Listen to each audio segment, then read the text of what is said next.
America Iran সংঘর্ষ বেশি দিন চললে ধাক্কা খেতে পারে ভারতীয় বাণিজ্য। কোন কোন ক্ষেত্রে সবচেয়ে বেশি প্রভাব? আমেরিকা ইরান যুদ্ধের আঁচ ভারতে, সার এবং ভোজ্য তেল বাজারে বড় ধাক্কার আশঙ্কা। পশ্চিম এশিয়ায় অশান্তি, বাড়ছে কন্টেইনার খরচ, চাপ বাড়ছে ভারতীয় আমদানিতে। কাতার ওমান নির্ভর সালফার আমদানি ঝুঁকিতে, খরিফ মৌসুমের আগে দুশ্চিন্তা। সমুদ্র পথে বিপদ সংকেত, লোহিত সাগর এড়ালে দেরি, বাড়বে পণ্যের দাম। সূর্যমুখী তেলে টান পড়তে পারে, রাশিয়া ইউক্রেন রুটেও অনিশ্চয়তা। কন্টেইনার পিছু $4,000 বাড়তি, আমদানি খরচে আগুন। যুদ্ধ দীর্ঘ হলে বাড়বে মূল্যস্ফীতি, সতর্ক বণিক মহল। সার উৎপাদনেই কাঁচামাল সংকটের আশঙ্কা, কৃষি ক্ষেত্রেই চাপ বাড়বে। পশ্চিম এশিয়ার বন্দর বন্ধ হলে থমকে যাবে বাণিজ্য চক্র।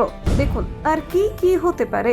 আমেরিকা এবং ইরানের মধ্যে সংঘর্ষ দীর্ঘায়িত হলে তার বহুমাত্রিক প্রভাব পড়তে পারে ভারতের অর্থনীতি এবং আন্তর্জাতিক বাণিজ্যের ওপর। যদিও এখনো পর্যন্ত সরাসরি বড় কোনো ধাক্কার ছবি সামনে আসেনি, তবু বণিক মহল এবং শিল্প মহলে আশঙ্কা বাড়ছে। বিশেষ করে আমদানি নির্ভর পণ্য, কৃষি উপকরণ এবং জ্বালানি পরিবহন ব্যবস্থার ওপর এই সংঘাতের ছায়া পড়তে পারে বলে মনে করা হচ্ছে।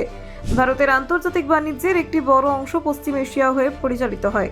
আরব সাগর, পারস্য উপসাগর এবং লোহিত সাগর সংলগ্ন জলপথ ভারতের জন্য অত্যন্ত গুরুত্বপূর্ণ।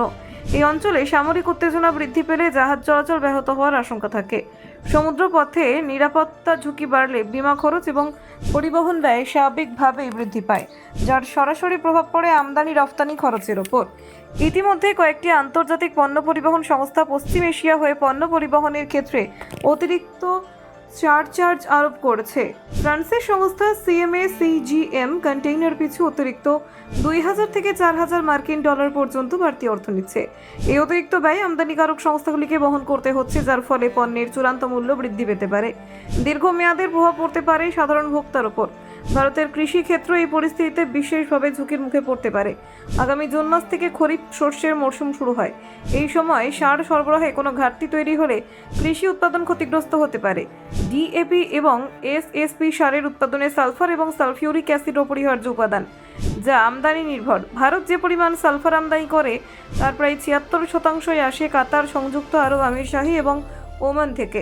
পশ্চিম এশিয়ার এই দেশগুলিতে যদি সংঘাতজনিত অস্থিরতা তৈরি হয় বা বন্দর কার্যক্রম ব্যাহত হয়, তবে কাঁচামাল সরবরাহে বিঘ্ন ঘটতে পারে। এর ফলে দেশের সার উৎপাদন শিল্পে চাপ বাড়বে এবং কৃষকদের ওপর তার প্রভাব পড়বে। সলিউবল ফার্টিলাইজার ইন্ডাস্ট্রি অ্যাসোসিয়েশনের সভাপতি রাজীব চক্রবর্তী জানিয়েছেন, যুদ্ধ পরিস্থিতির কারণে ঝুঁকি, প্রিমিয়াম এবং বিমা খরচ বেড়েছে। পরিবহন সংস্থাগুলি অতিরিক্ত অর্থ নিচ্ছে, ফলে আমদানি সামগ্রী খরচ বৃদ্ধি পাচ্ছে।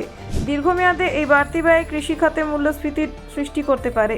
ভোজ্য তেল আমদানির ক্ষেত্রে পরিস্থিতি উদ্বেগজনক হয়ে উঠতে পারে।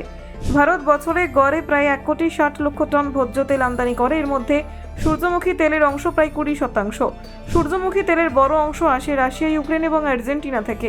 Bureau report, Bangla digital TV.